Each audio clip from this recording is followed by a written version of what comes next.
Dr. Raymond Wu, Chief of Pediatric Orthopedics at the University of Florida's College of Medicine, sat down with us after Bobby's unique surgery to discuss his procedure. Dr. Wu, I want to thank you so much for allowing the Rosalie Archer Show to come behind the scenes for the taping of Bobby Cook's surgery. It was such an incredible experience for us. And if you would like to kind of just walk us through when you met the family and how you got the case, please. Well, I met the family first, I believe, in March. They came from the Panhandle area of Florida. And Bobby was having some problems, particularly with his ability to get around and to sit. And he was beginning to have some issues sitting in his chair and being able to stay pain-free and do the things he wanted to do. So they came to see us. It was a long drive, I understand, for them. But we talked about what we can do for him, and we decided that really the thing for him in terms of trying to make his life better, we try to do something to make his back straighter. Okay, well, tell me about the physiology of Bobby.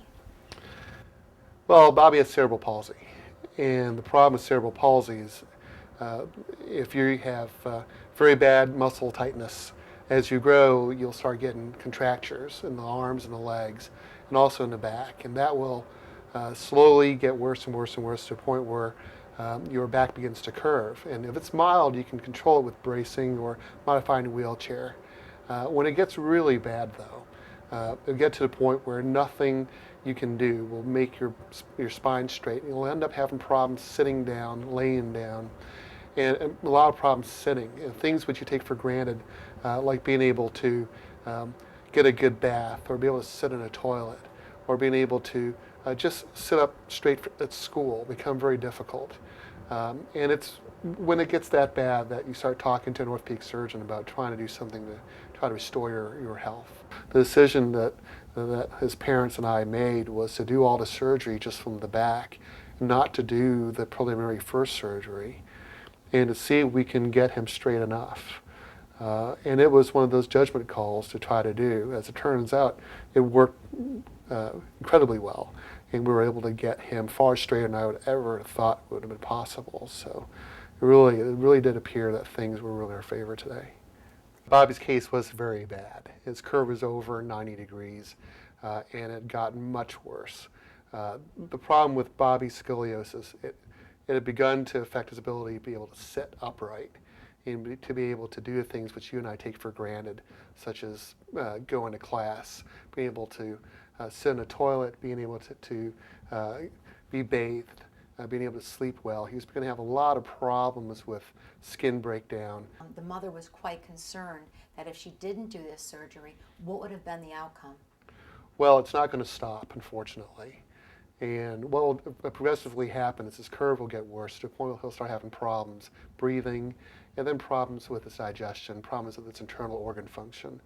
Eventually, it'll lead to the point where he'll start getting more pneumonias, more kidney infections, and more difficulties with his general overall health.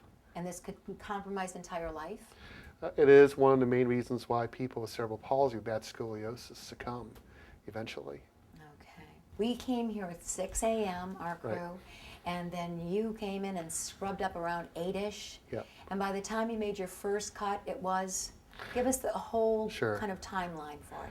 Well, the day starts, it's really a longer day for Bobby and his family than for me. They have to report to the hospital early in the morning and be seen by an anesthesiologist and be seen by our nurses. At 8 o'clock in the morning, he gets brought back to the operating room, and about an hour and a half goes by, just some pure prep. IVs have to be started, catheters have to be put in. The most important part of surgery is the spinal cord monitoring technicians who will put electrodes into his head and neck, arms and legs, to try to establish a connection between their monitoring computer and the spinal cord, because the worst possible complication from the surgery is going to be spinal cord injury.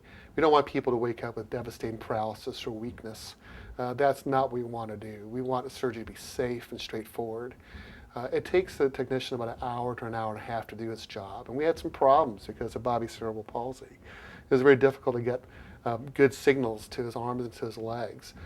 When the technicians test his nervous system function and spinal cord function, they'll look either at his ability to feel or his ability to move.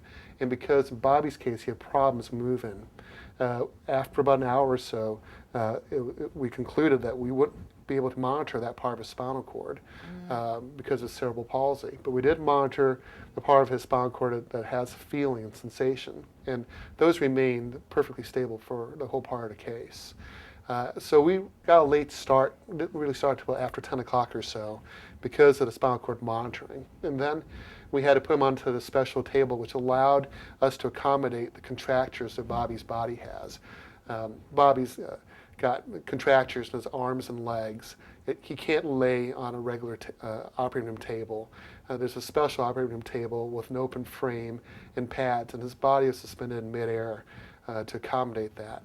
And then after that, we went ahead and prepped and draped his body. And we started really at about 10:15 or so. And we stopped at about 4:30. That's when the surgery ended.